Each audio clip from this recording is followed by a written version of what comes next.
कहाँ तक होता कल? समाप्त कर दिए थे नाम। चल जहाँ तक हुआ था वहां से आगे कंटिन्यू कर।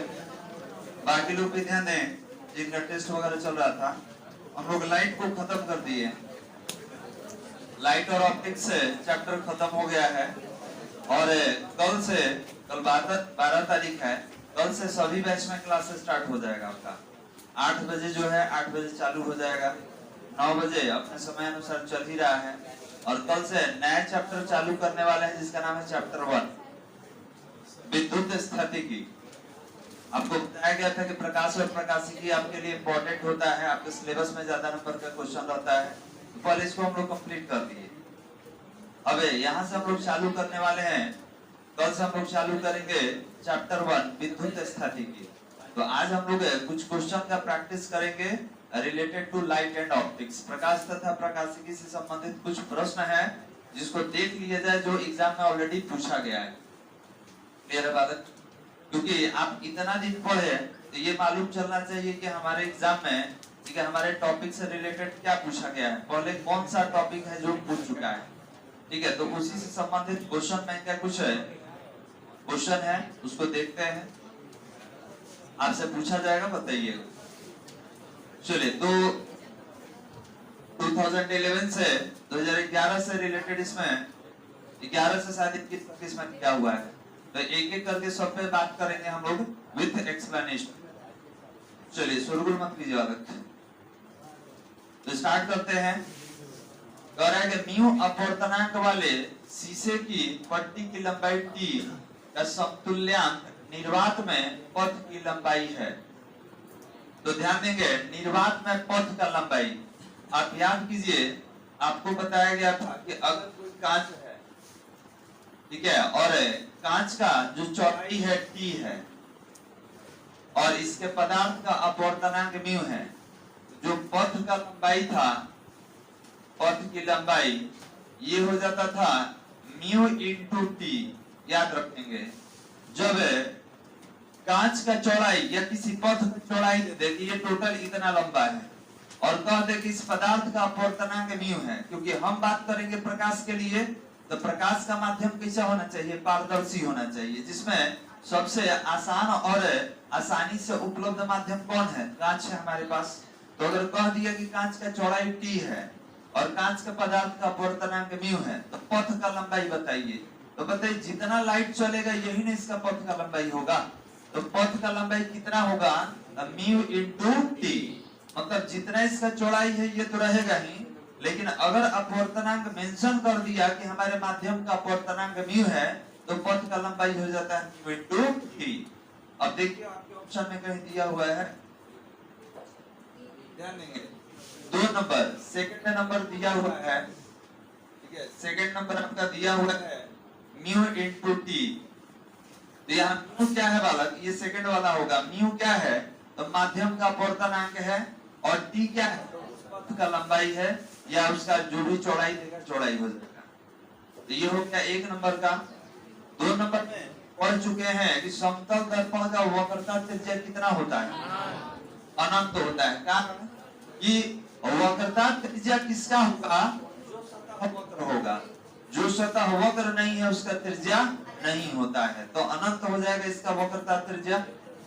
अब इसके बाद है कि लेंस की क्षमता का ऐसा ही मात्रक होता है, सभी जानते हैं लेंस की क्षमता का ऐसे ही मात्रक डायोप्टर होता है और लिखने का तरीका क्या है, कैपिटल डी है। क्लियर है? आगे बढ़ाते हैं, यहाँ से आगे कंटिन्यू करेंगे। अब मनुष्य के आंख के रेटिना पर बना प्रतिबिंब होता है। तो ध्यान देंगे आपको बताया गया है कि मनुष्य के रेटिना पर बना हुआ प्रतिबिंब उल्टा होता है।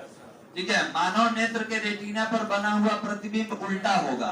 तो उल्टा प्रतिबिंब को वास्तविक कहते हैं कि आभासी, वास्तविक। तो याद रखेंगे कि 4 नंबर क्वेश्चन का आंसर होगा 3 वास्तविक। तो वास्तविक कैसा होता है, उल्टा होता है बालक। याद रखेंगे वास्तविक कैसा होगा, उल्टा। जिनको प्रतिबिंब की जानकारी नहीं है आपको बता दिया जाए, दर्पण में हम लोग पढ़े थे बालक, दर्पण से ही ले लेते हैं। जो नहीं पढ़े उनके लिए बता रहे हैं कि अगर मेरे सामने कोई दर्पण ले लिया गया है, जैसे कि हमें अवतल दर्पण ले लिए, अवतल दर्पण के सामने कोई वस्तु रख दिया, लीजिए ये वस्तु है, और यदि इस वस्तु का प्रतिबिंब अवतल दर्पण के सामने नीचे बन गया, तो याद रखेंगे इस प्रतिबिंब को क्या कहा जाएगा? वास्तविक प्रतिबिंब। इसको बोलेंगे वास्तविक प्रतिबिंब। अब बताइए कि वास्तविक प्रतिबिंब दर्पण के आगे है कि पीछे? आगे है। ऊपर की नीचे? उल्टा की सीधा? तो याद रखना होगा कि सर जो भी वास्तविक प्रतिबिंब होगा हमेशा उल्टा होगा। लेंस के केस में इधर भी बन सकता है, ठीक है, तो ये याद रखना होगा कि उल्टा होता है।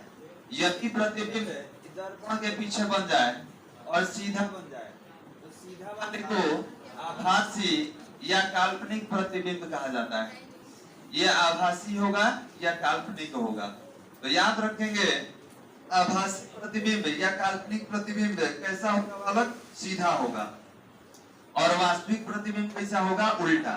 तो मानव नेत्र के रेटिना पर कौन सा प्रतिबिंब बनता है? वास्तविक बनता है। और वास्तविक कैसा होगा? उल्टा होगा, याद रखिएगा। यहां से आगे कंटिन्यू करेंगे। तो 4 नंबर हो गया हमारा। अब आते हैं 12। क्या हो गया जी? 5 नंबर का खोज रहा है। अच्छा, तो ध्यान देंगे 2012 का है एक उभयोत्तल लेंस। उभयोत्तल मतलब द्विउत्तल या केवल उत्तल। याद कीजिए उसका 3 गो नाम बताया गया था। उभयोत्तल भी था, ठीक है, द्विउत्तल भी था और केवल उत्तल भी था। अब कह दिया कि लेंस जो बना हुआ है उसका माध्यम का अपवर्तनांक 1.5 है। तो एक क्राउन कांच है कि फ्लैट कांच है? क्राउन कांच। अब कह रहा है कि प्रत्येक तल की वक्रता त्रिज्या 20 सेंटीमीटर है, तो लेंस की क्षमता है। निकाल के देखते हैं लेंस की क्षमता क्या होगा। तो ध्यान देंगे बालक, क्वेश्चन के अनुसार अगर गिवन डाटा में बात किया जाए तो आपने बोला कि सर उभय उत्तल, उभय उत्तल को द्विउत्तल या केवल उत्तल कहा जाता है। इसमें 2 गो त्रिज्या होगा, R1 होगा और R2 होगा। तो ये बताइए कि अगर मेरे पास द्विउत्तल है, ध्यान देंगे, तो इसका R1 इधर बनता है, इसका R2 इधर बनेगा। तो बताइए R1 का वैल्यू प्लस में कि माइनस में? प्लस में। R2 का वैल्यू माइनस में। कारण क्या है कि ई मूल बिंदु से इधर होगा। गणित वाला ले लीजिए, ये मूल बिंदु से इधर होगा, धनात्मक x अक्ष पर होगा तो ये प्लस में, मूल बिंदु से इधर होगा ऋणात्मक x अक्ष वाले पर होगा तो ये क्या लेंगे? माइनस में।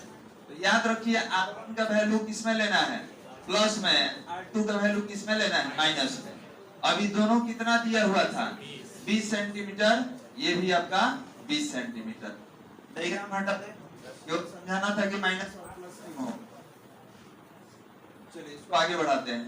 अब आपके लेंस के पदार्थ का अपवर्तनांक कितना दिया है? 1.5।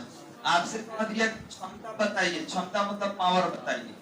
तो याद कीजिए आपको लेंस निर्माता सूत्र पढ़ाया गया है, याद है? तो लेंस निर्माता सूत्र से चलेंगे। लग रहा है कभी में आदमी गिर जाएगा। तो लेंस निर्माता सूत्र से चलेंगे। तो लेंस निर्माता सूत्र है 1/f = μ - 1 1/r1 - 1/r2। ये लेंस निर्माता सूत्र का हम लोग प्रयोग कर रहे हैं। 1/f = μ - 1 1.5 - 1 1/r1 1/20 हो गया। और R2 का वैल्यू देख लीजिए -20 है।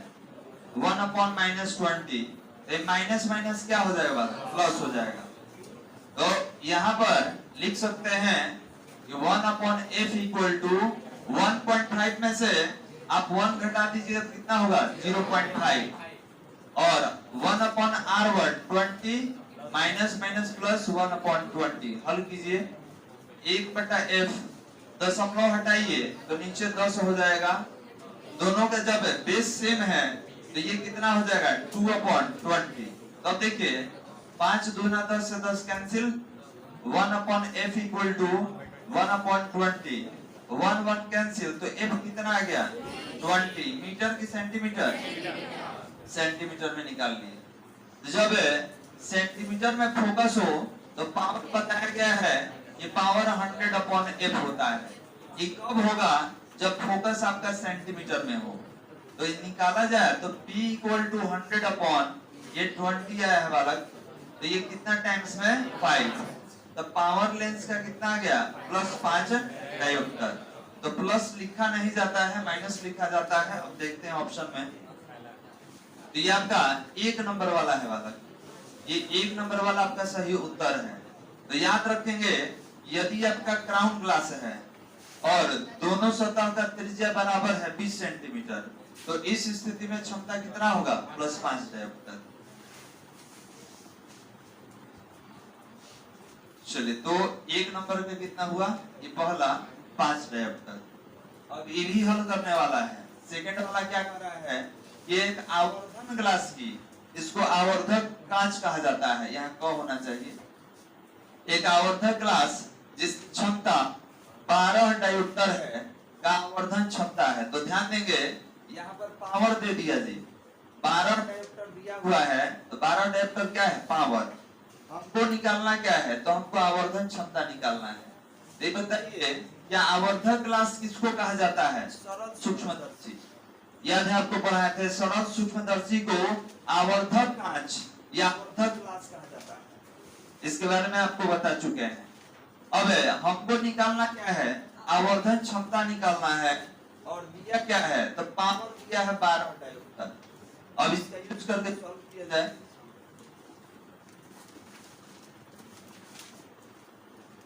जो गिवन डाटा में है बताइए, पावर दिया है कितना? 12 डायोप्टर। आपसे क्या पूछा है कि क्षमता बताइए किसके लिए? आवर्धक कांच के लिए। तो ध्यान देंगे आवर्धक कांच के लिए अगर बात करें आवर्धन का, तो आवर्धक कांच के लिए आवर्धन जो होता है, आवर्धक कांच के लिए जो आवर्धन होगा m इक्वल टू 1 + d/f होता है। आवर्धक कांच के लिए आवर्धन 1 + d/f। अभी d का नाम क्या है? तो d का नाम होता है स्पष्ट दर्शन की न्यूनतम दूरी। तो बताइए सबसे पहले क्या निकालना पड़ेगा? फोकस। तो हम क्या करेंगे? ये सूत्र प्रयोग करने से पहले फोकस निकालेंगे। तो P इक्वल टू कितना होता है बालक? तो P इक्वल टू 1/f होता है। हमको फोकस निकालना है। तो याद रखेंगे d का वैल्यू कितना होता है? 25 सेंटीमीटर। इसको कहा जाता है स्पष्ट दर्शन का न्यूनतम दूरी। तो जब E सेंटीमीटर में रहेगा तो मीटर में यूज करेंगे नहीं। याद रखेंगे बालक कि कभी भी एक तरह का मात्रक यूज करना होता है। तो जब D आपका सेंटीमीटर में रहेगा तो फोकस भी किसमें निकालना होगा? सेंटीमीटर। अब बताइए कि पावर सेंटीमीटर में कितना होता है? 100/f। जब फोकस निकालेंगे तो 100 में कितना हो जाएगा? P। तो F बराबर कितना? 100/12 हो गया बालक। तो यहाँ पर हम फोकस निकाल लिए, किसमें निकाले हैं? सेंटीमीटर में। अब आवर्धन के सूत्र से, आवर्धन वाला सूत्र यूज कीजिए। यहाँ लिखेंगे सूत्र से, तो सूत्र कितना है? m इक्वल टू 1 + d/f, यही सूत्र है। तो यहाँ पर m इक्वल टू 1 + d का वैल्यू कितना? 25 सेंटीमीटर। और यहाँ पर f है, f का वैल्यू है 100/12। सीधा कर लीजिए 1 + 25, 12 ऊपर चल जाएगा ना जी, 100 नीचे। कटाइए इसको, कितना बार में कैंसिल हो रहा है? 4 बार में। और 4 × 3 = 12, तो 3 है 4। तो m equal to 1 + 3 equal to कितना? 4। इसका मतलब कि कोई भी सरल सूक्ष्मदर्शी या आवर्धक कांच जिसका क्षमता 12 डायोप्टर है, वो कितना गुना बड़ा प्रतिबिंब बनाएगा? 4 गुना बड़ा प्रतिबिंब बनाएगा। अब इसको देखिए आपके विकल्प में है कितना? तो पहला ही है बालक। आप देख सकते हैं दिया हुआ है फर्स्ट ऑप्शन 4। अब यहाँ पर मात्रक नहीं लिखा रहता है क्योंकि यहाँ पर ऑलरेडी ध्यान देंगे ये जो होता है आवर्धन है, आवर्धन का कोई मात्रक नहीं होता है, गुना के पद में होता है। तो कौन सा हो जाएगा आपका? 4। तो याद रखेंगे कि ऐसा सरल सूक्ष्मदर्शी जिसका क्षमता 12 डायोप्टर हो, ये कितना गुना बड़ा प्रतिबिंब बनाएगा? 4 गुना बड़ा प्रतिबिंब बनाएगा। क्लियर है बालक? चलिए आगे, ये ऐसा क्वेश्चन हम लोग सॉल्व कर चुके हैं, पढ़ाते समय क्वेश्चन बनवाया गया था। ये भी क्वेश्चन हमने बनवाया है जो आप सामने देख रहे हैं। चलिए क्वेश्चन पढ़ते हैं, समझिएगा। निर्वात से 6000 एंगस्ट्रॉम तरंगदैर्घ्य का एक वर्णीय प्रकाश, क्वेश्चन को ध्यान समझना होगा।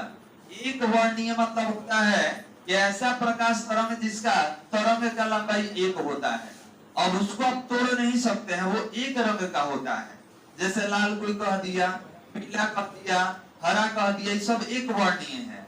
लेकिन एक होता है आपका कंपोजिट लाइट, बहुवर्णीय, उसमें एक से अधिक प्रकाश होता है। जैसे श्वेत प्रकाश, तो श्वेत प्रकाश आप सुन रहे हैं, इसमें 7 गो रंग होता है, उसमें एगो नहीं है, उसमें 7 गो रंग है, तो उसको एक वर्णीय कहेंगे नहीं। तो याद रखेंगे यहाँ पर एक प्रकाश के बारे में बात हो रहा है कि कोई प्रकाश है जो निर्वात से 6000 एंगस्ट्रॉम तरंगदैर्घ्य का लिया हुआ है और ये किसी माध्यम में जा रहा है। अब देखिए कह रहा है कौन सा माध्यम में जाएगा, तो ऐसे माध्यम में जाएगा जिसका अपवर्तनांक 1.5 है। कह रहा है कि इस माध्यम में इसका तरंगदैर्घ्य होगा। तो ध्यान दें, निकालना तो आसान है, ऑप्शन से बता सकते हैं, लेकिन इसको हम लोग निकालेंगे। तो फिर से एक बार क्वेश्चन समझिए। क्वेश्चन है यहाँ पर जो दिया हुआ है, कह रहा है कि निर्वात में कोई प्रकाश है, उसका तरंग का लंबाई है 6000 एंगस्ट्रॉम। यदि ये प्रकाश किसी माध्यम में प्रवेश करता है जिसका अपवर्तनांक 1.5 है, तो बताइए तरंग का लंबाई कितना होगा। तो सबसे ज्यादा प्रकाश का वेग कहाँ होता है, निर्वात में। तो अगर ये किसी माध्यम में जाएगा तो निर्वात के लिए अपवर्तनांक कितना होता है, 1, और यहाँ पर माध्यम का अपवर्तनांक कितना है, 1.5। तो बताइए इस सघन से विरल में गया कि विरल से सघन में। निर्वात से माध्यम में जा रहा है जिसका अपवर्तनांक 1.5 है, तो निर्वात का अपवर्तनांक कितना होता है, 1, और किसी माध्यम का अपवर्तनांक कितना है, 1.5। तो प्रकाश विरल से सघन में गया कि सघन से विरल में, विरल से सघन में, क्योंकि निर्वात को हम लोग विरल मानते हैं। तो सघन में जाने पर किसी का तरंग का लंबाई बढ़ेगा कि घटेगा, घटेगा। तो एक चीज तो चल गया, इस सघन माध्यम में जाने पर तरंग का लंबाई कम हो जाता है। तो अब आपका रिजल्ट कौन हो सकता है, तो ये तो नहीं होगा, ये भी नहीं होगा। कारण क्योंकि सघन माध्यम में तरंग का लंबाई 6000 से कम होगा, तो 6000 से कम 2 गो दिख रहा है। अगर एक रहता तुरंत टिक लगा लेते, लेकिन 2 है तब तो बना के चेक करना पड़ेगा। बनाने का तरीका सीखा जाए। अब डायरेक्ट टिक कर देंगे तो कहेंगे सर तो एकदम याद कर दिए, है ना जी। तो बना दे रहे हैं क्योंकि ये ऑलरेडी बना चुके हैं, कुछ लोग बनाए थे। चलिए तो यहाँ पर निर्वात का पहला माध्यम निर्वात है, निर्वात का अपवर्तनांक 1। चलिए पहले माध्यम में ध्यान देंगे, पहले माध्यम में तरंग का लंबाई कितना है, 6000 एंगस्ट्रॉम। दूसरा माध्यम जिसमें प्रकाश जा रहा है उसका अपवर्तनांक 1.5, और आपसे कहा गया कि दूसरे माध्यम में तरंग का लंबाई बताइए, यही है बालक। अब आपको एक तरीका बताए थे लिखने का, लिखने का तरीका बताए थे कि फॉर्मूला कैसे बनाइएगा। तो देखिए फॉर्मूला 2 पद में बनेगा, म्यू में बनेगा और लैम्डा में। तो यहाँ म्यू लिख दिए। अब बताइए कि प्रकाश कहाँ से कहाँ गया है, तो निर्वात से, निर्वात को पहला माध्यम, और किसी कांच में गया है उसको दूसरा माध्यम। तो म्यू के पद में तोड़िएगा तो कितना होगा, तो म्यू में तो उल्टा होता है, μ2 ऊपर μ1 नीचे, पढ़ाए थे ना बालक। और लैम्डा के पद में क्या होगा, सीधा, तो ऊपर हो जाएगा λ1, नीचे हो जाएगा λ2। अब चारों में से क्या निकालना है, λ2। तो अब वैल्यू रखना शुरू कीजिए। μ2 का वैल्यू यहाँ से 1.5, μ1 का वैल्यू 1, λ1 का वैल्यू 6000, और ये निकालना है। तो जब तिरछा तिरछी गुना करेंगे तो λ2 1.5 और इधर 6000, 6000। तो जब λ2 निकालेंगे बालक, ये 6000 और नीचे कितना हो जाएगा, 1.5। अब इसको हल किया जाए, λ2 6000, और जब 10 हटेगा नीचे कितना आएगा, ये 10 कहाँ चला जाएगा, ऊपर, नीचे आइए 15। चलिए λ2 15 चौके कितना होता है, 60। यहाँ 400 हो गया, 15 चौके 60 4 में कट गया। और देखिए 400 और यहाँ 10 है तो कितना हो गया 4000 एंगस्ट्रम। कोई दिक्कत वाला?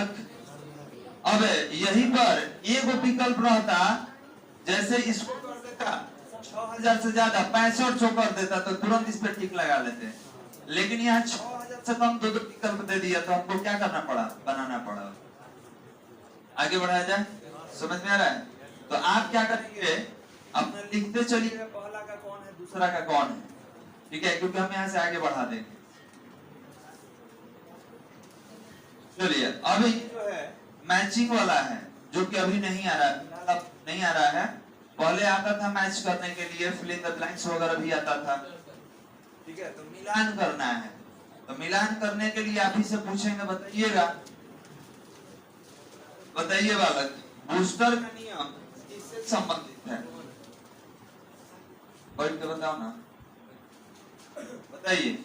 बूस्टर का नियम कल नहीं आया, चलिए कल कौन आए थे जी? अब देखिए मालूम चलेगा कोई किसको। चलिए आप बताइए, आप बताइए बूस्टर का नियम इसमें किसके साथ मैच किया जाए? किसके साथ? ध्रुवण के साथ। याद कीजिए, आपको बताया गया था सबसे लास्ट में बूस्टर का नियम बताया गया है, Brewster's law mu equal to tan IP। तो याद रखेंगे बूस्टर का नियम ध्रुवण से संबंधित है, ध्रुवित प्रकाश, अध्रुवित प्रकाश, सारा इसमें हमने पढ़ा था। तो यहाँ पर ध्रुवण को मैच करेंगे किससे? बूस्टर का नियम को मैच करेंगे किससे? ध्रुवण से। अब ये सरल लेंस है, तो सरल लेंस किससे होगा? मानवीय आंख। बताइए मानव के नेत्र में कौन सा लेंस लगता है? सरल लेंस बोल दिया। अब सरल लेंस किसको कहिएगा? उत्तल लेंस। याद रखेंगे मानव नेत्र में उत्तल लेंस लगा होता है, तो द्विउत्तल भी कहा जाता है, और उसी के लिए प्रयोग किया गया है क्या? सरल लेंस। अब कह दे सर सरल लेंस तो पढ़े नहीं किए, तो याद रखेंगे मानव नेत्र में जो प्रयोग हुआ है उसी का नाम है सरल लेंस। अब ध्यान देंगे वर्णी विपथन, तो ध्यान देंगे ये वर्णी नहीं वर्ण होगा, वर्ण मतलब रंग होता है, और विपथन जो है एक दोष होता है। ये दोष कैसा है? तो ये दोष उत्पन्न करने वाला लेंस है। याद रखिए लेंस का कुछ त्रुटि भी होता है, लेंस में कुछ दोष भी होता है। जैसे आप देखा होंगे इमेज ब्लर हो जाता है, धुंधला टाइप का दिखता है, तो ये काम दर्पण करेगा कि लेंस करेगा? लेंस करता है। याद रखेंगे कि लेंस से ज्यादा एक्यूरेट प्रतिबिंब जो बनाता है वो दर्पण बनाता है। इसीलिए दूरदर्शी दो तरह का पढ़े थे, अपवर्ती और परावर्ती। तो अपवर्ती दूरदर्शी के बाद परावर्ती बताया गया था, क्यों? क्योंकि लेंस में कुछ दोष होता है, उस दोष के कारण सही प्रतिबिंब का निर्धारण नहीं हो पा रहा था, तब जाके परावर्ती दूरदर्शी बना, जिसका नाम था न्यूटोनियन दूरदर्शी और क्रेसिग्रेनियन दूरदर्शी। याद रखेंगे उसमें दर्पण का भी यूज किया जाता है। तो यहाँ पर वर्णी विपथन जो है ये प्रतिबिंब की त्रुटि से संबंधित है। हो गया? और एक बच गया, अभी सब कोई जानता है इसका आंसर कौन होगा जी? ए नंबर होगा। कोई दिक्कत? तो यही है आपका मैचिंग। अब ये नहीं आता है, ठीक है, अब मैचिंग करने के लिए नहीं आता है, केवल आपका एमसीक्यू रहेगा, ऑब्जेक्टिव रहेगा। चलिए हटा दे रहे हैं इसको। अब यहाँ पर क्वेश्चन रिलेटेड है आपका प्रकाश का अध्यारोपण। याद करेंगे प्रकाश का अध्यारोपण का सिद्धांत आपको पढ़ाया गया था, वहां पर तीव्रता और आयाम भी हमने निकाला था, तीव्रता और आयाम को निकाला गया था। चलिए आगे कंटिन्यू करेंगे, थोड़ा सा स्टॉप कर दो दोस्तों, स्टॉप करो। ध्यान देंगे बालक, प्रकाश के व्यतिकरण में आयाम और तीव्रता के बारे में हम लोग पढ़े थे। समझिए एक फॉर्मूला है a equal to √a² b² 2ab cos phi, हम लोग साइड थीटा लिखते थे। तो याद रखेंगे इसको कलांतर कहा जाता है। आपको कलांतर, पथांतर ये सारा हम बता चुके हैं। ये भी आपको बताया गया था कि जो तीव्रता होता है ये आयाम के वर्ग के समानुपाती होता है, और इसी को हटा के √a², क्योंकि ये हटेगा तब √ में आता है। इसके बाद रचनात्मक व्यतिकरण और विनाशी व्यतिकरण पढ़ाया गया था। रचनात्मक बताया गया था कि आयाम जो होता है महत्तम होता है, 82 में क्या होगा, न्यूनतम। ये सारा बता चुके हैं। इसी से संबंधित कुछ क्वेश्चन दिया हुआ है। तो क्या संबंध था पहले देख लीजिए। बहुत आदमी को फॉर्मूला याद भी नहीं होगा, अलामत करो बालक। बताया गया था कि जो प्रकाश का तीव्रता होता है समानुपाती होता है आयाम के वर्ग का। और इसी से संबंधित हम लोग निकाले थे कि अगर कोई कह देगा तीव्रता महत्तम, महत्तम को मैक्सिमम कहा जाता है और तीव्रता मिनिमम, याद रखेंगे मिनिमम को न्यूनतम कहा जाता है।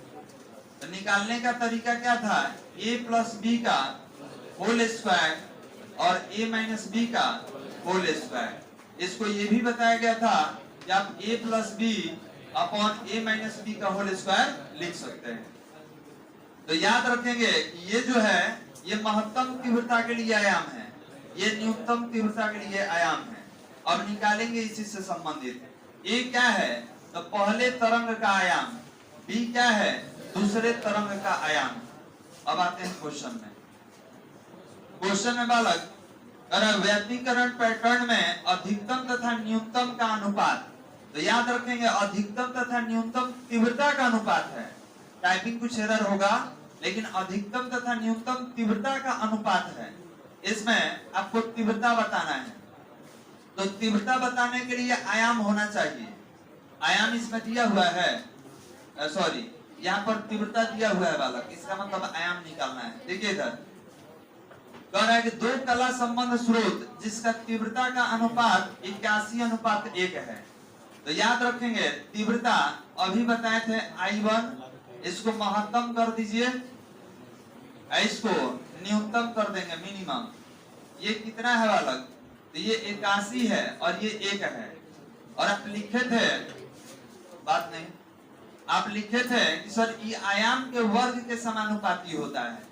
तो अगर इसको a1 स्क्वायर दे दे तो नीचे वाला क्या हो जाएगा, a2 स्क्वायर। अब इसका काम खत्म। महत्तम के लिए 81, न्यूनतम के लिए 1। अब बताइए कि अगर कोई लिखे a1 अपॉन a2 तो ये अंडर रूट आ जाएगा 81 पर और 1 पर, क्योंकि जब किसी का स्क्वायर हटता है तो बगल वाले पे रूट आएगा। तो बताइए अंडर रूट में 81 है तो बाहर कितना आएगा, 9, और ये 1 है तो कितना आएगा, 1। तो बताइए आयाम का अनुपात a1:a2 कितना आ गया, 9:1। कोई दिक्कत बालक? तो याद रखेंगे कि 9:1 हमारा तीव्रता आया हुआ है। यहाँ पर कौन होगा, पहला। और इसके बाद क्या कर रहा है बालक, ये दोनों स्रोतों के प्रकाश तरंगों के आयाम का अनुपात अभी तो निकाले हैं।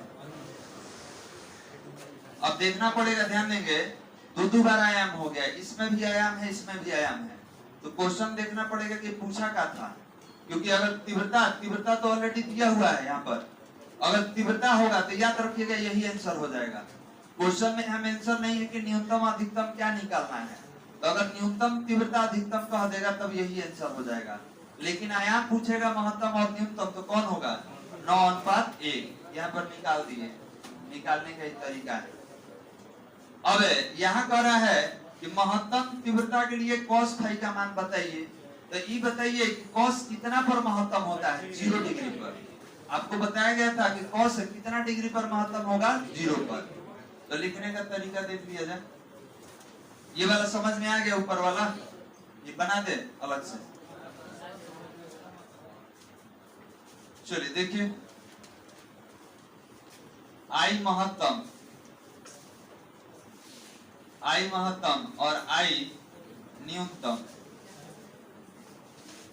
ये कितना था, 81, और ये कितना था, 1। ये किसके बराबर, तो पहला का स्क्वायर और दूसरा तरंग का स्क्वायर। ये दोनों पर से स्क्वायर हटा दीजिए, तो बगल वाले पर अंडर रूट 81/1। 81 है तो 9, ये 1।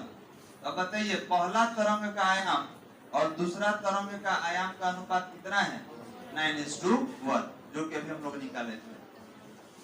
अब इसके आगे पूछ रहा है कि बताइए cos फाई का मान महत्तम चाहिए, महत्तम। तो ये बताइए कि cos फाई महत्तम कितना पर होता है।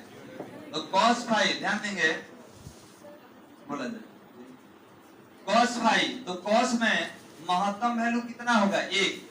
याद रखेंगे cos का अधिक से अधिक वैल्यू कितना होगा, तो 1 होगा। एक कितना डिग्री पर जाएगा 0 डिग्री। तो यहाँ पर अगर लिखना हो तो आप लिख सकते हैं कि सर cos फाई के लिए महत्तम वैल्यू 1 होता है और ये किसके बराबर होगा cos 0 डिग्री से। तो दो कारण है बालक समझिएगा, अगर कोण पूछेगा तब तो 0 डिग्री बताएंगे, मान पूछेगा तब क्या बताएंगे 1। तो अब देखना होगा क्या पूछ रहा है, तो ध्यान देंगे cos फाई बराबर cos 0 डिग्री, cos से cos कैंसिल, तो फाई बराबर कितना डिग्री 0 डिग्री। तो याद रखेंगे मान कहेगा तो महत्तम मान 1 होता है, लेकिन अगर कोण पूछेगा तो कोण कितना 0 डिग्री।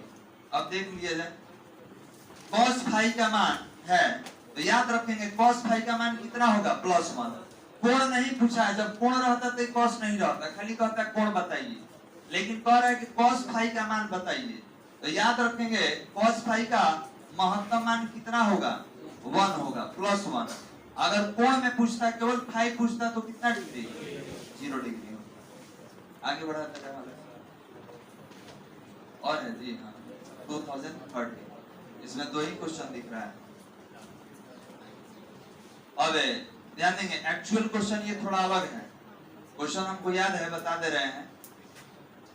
देखिए यहाँ पर 3 है, जैसे ये 1 है 2 है 3 है 3। आपके क्वेश्चन में जो क्वेश्चन बैंक होगा उसमें 4 नहीं है 3 है, 4 रहेगा तो भी बता देंगे, 3 रहेगा तो भी हम बता देंगे। तो ध्यान दीजिए जितना माध्यम का अपवर्तनांक रहेगा उतना फोकस बनता है, और जितना फोकस बनेगा उतना ही प्रतिबिंब का निर्माण होता है। तो यहाँ पर सबसे पहले अपवर्तनांक इनके बताइए कौगो है। तो आपने बोला कि सर 1 2 3, याद रखेंगे 4 नहीं है आपके क्वेश्चन में 3 है, ठीक है। तो पहले हम 3 पे बता दे रहे हैं, उस पे 4 पे बता देंगे, ठीक है। यहाँ पे मान लेते हैं सर ये 3 रहेगा, ऊपर भी 3 है नीचे भी 3 है। अब बताइए प्रतिबिंब का संख्या। तो याद रखेंगे μ1 μ2 μ3, अगर 3 अपवर्तनांक आपके पास है तो 3 को फोकस का निर्माण करेगा, और जितना फोकस उतना ही प्रतिबिंब। तो इसमें प्रतिबिंबों का संख्या कितना होगा 3 होगा। क्लियर है। अब सवाल ये है कि सर 4 को रहेगा तब तो बता दीजिए, इसको हटा दे रहे वाला। सर मान लिए कि 1 2 3 4 रहता तब बताइए। तो ध्यान देंगे डिपेंड करता है कि माध्यम का अपवर्तनांक कैसा है और प्रतिबिंब आप कैसे बना रहे हैं। तो यहाँ पर 1 2 3 4 है, तो जब 4 गो है इस तरीके से तो कितना प्रतिबिंब का निर्माण करेगा 4, ठीक है। लेकिन अगर 4 रहता, जैसे यहाँ पर 4 है तो इस विकल्प में 4 दिख रहा है कहीं नहीं, तो याद रखेंगे ये गलत है, यहाँ क्या होना चाहिए 3, जो कि अभी सुधार करके हमने बताया था। कभी कभी क्वेश्चन ऐसे भी दे देता है इस तरीके से कि ये μ1 है μ2 है μ3 है μ4 है, कितना प्रतिबिंब बनाएगा। याद रखिएगा कि जितना अपवर्तनांक उतना प्रतिबिंबों का संख्या। चलिए एक और है, जब प्रकाश की किरण ग्लास स्लैब में, ग्लास स्लैब मतलब कांच में प्रवेश करती है तो इसका तरंग दैर्घ्य क्या होगा बालक, बढ़ेगा कि घटेगा। याद रखेंगे प्रकाश है निर्वात से किसी भी माध्यम में चला जाए, निर्वात छोड़ के किसी भी माध्यम में चला जाए तो हमेशा उसका तरंग का लंबाई क्या होता है घटता है, बढ़ने का सवाल ही नहीं है। क्योंकि सबसे ज्यादा तरंग का लंबाई किसमें होता है, निर्वात में या वायु में, और बाकी किसी माध्यम में जाएगा तो ये क्या हो जाएगा कम हो जाएगा, घट जाएगा, बढ़ने का सवाल नहीं। चलिए 15 देखिए एक चीज और ध्यान देंगे, 2 नंबर और 2015 का पहला क्वेश्चन पढ़िए, समान है बालक। तो आपको पढ़ाते समय बताए थे कि बहुत बार एक ही क्वेश्चन रिपीट किया हुआ है। याद रखेंगे कि एक ही क्वेश्चन बहुत बार आपको देखने के लिए मिलेगा। कह रहा है कि जब प्रकाश की किरण ग्लास स्लैब में प्रवेश करती है तो इसका तरंग दैर्घ्य बढ़ता है घटता है अपरिवर्तित रहता है, आंकड़े पूर्ण नहीं है, क्या होगा बालक घटता है। अभी यही क्वेश्चन ऊपर 2 नंबर में है, यहाँ 1 नंबर में दिख रहा है। तो याद रखेंगे प्रकाश निर्वात से किसी भी माध्यम में चला जाए तो उसका तरंग का लंबाई हमेशा क्या होगा घटेगा। चलिए अंतिम और इसमें कितना है, इसमें 6 है, इसको खत्म ही कर दे रहे हैं। चलिए देखिए इधर समय है अभी मेरे पास। खगोलीय दूरदर्शी में अंतिम प्रतिबिंब होता है बालक। अंतिम प्रतिबिंब कैसा होगा, तो याद रखेंगे काल्पनिक एवं उल्टा होता है। नीचे बनता है अंतिम प्रतिबिंब, ऊपर नहीं बनता है। कैसा होगा बालक? काल्पनिक एवं उल्टा, सॉरी काल्पनिक उल्टा कर रहे हैं, वास्तविक और उल्टा। काल्पनिक तो सीधा हो जाएगा ना जी, ये होगा नहीं, काल्पनिक सीधा हो जाता है, वास्तविक सीधा होगा नहीं, तो कौन होगा? वास्तविक और उल्टा। कारण क्या है कि प्रतिबिंब हमेशा नीचे बनाएगा। आप देख सकते हैं क्लास में पढ़ाया गया है संयुक्त सूक्ष्मदर्शी, उसके बाद खगोलीय दूरदर्शी, तो वहां पे देखिएगा कि अंतिम जो प्रतिबिंब बनेगा वो नीचे बना था, और नीचे बनने का मतलब उल्टा। उल्टा कैसा होगा? वास्तविक। इसके बाद यदि समान फोकस दूरी f के दो अभिसारी लेंस, अभिसारी उत्तल को कहा जाता है कि अवतल को? अभिसारी लेंस उत्तल होता है कि अवतल होता है? उत्तल होता है। अभिसारी मतलब प्रकाश किरण को इकट्ठा करने वाला लेंस। दो अभिसारी लेंस को जोड़ने पर उसका संयोग का फोकस दूरी बताइए। याद रखेंगे समतुल्य फोकस दूरी निकालने के लिए बताया गया था। अब क्वेश्चन में दे दिया कि दो उत्तल लेंस है, जोड़िए इसको। यहाँ पर एक और दो उत्तल लेंस ले लिए, इसका फोकस भी एफ है, इसका फोकस भी एफ है। तो जब दो लेंस एक दूसरे के संपर्क में रहे तो फोकस दूरी निकालने का सूत्र क्या था? याद है? 1/f equivalent equal to 1/f1 plus 1/f2। तो दोनों तो f है, इसीलिए 1 2 नहीं लिखे हैं बालक। तो ये कितना हो गया? f इक्विवेलेंट कितना हो जाएगा? 2/f। जब इसको सीधा कीजिएगा, दोनों तरफ फ्लिप करेंगे, तो ये कितना हो जाएगा? f equivalent equal to f/2। कोई दिक्कत? एक और तरीका आपको बताया गया था शॉर्ट मेथड कि f इक्विवेलेंट कितना? तो सर f1 इंटू f2 बटा में f1 प्लस f2, इससे भी निकाल सकते हैं।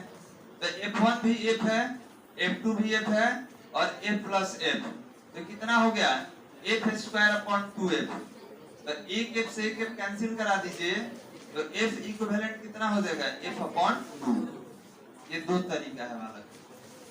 तो आप देख सकते हैं इसके लिए आंसर कौन होगा? तो 3 नंबर f/2। तो समय आपका समाप्त हो चुका है, बाकी जो होगा अगले वीडियो में आपको बता दिया जाएगा।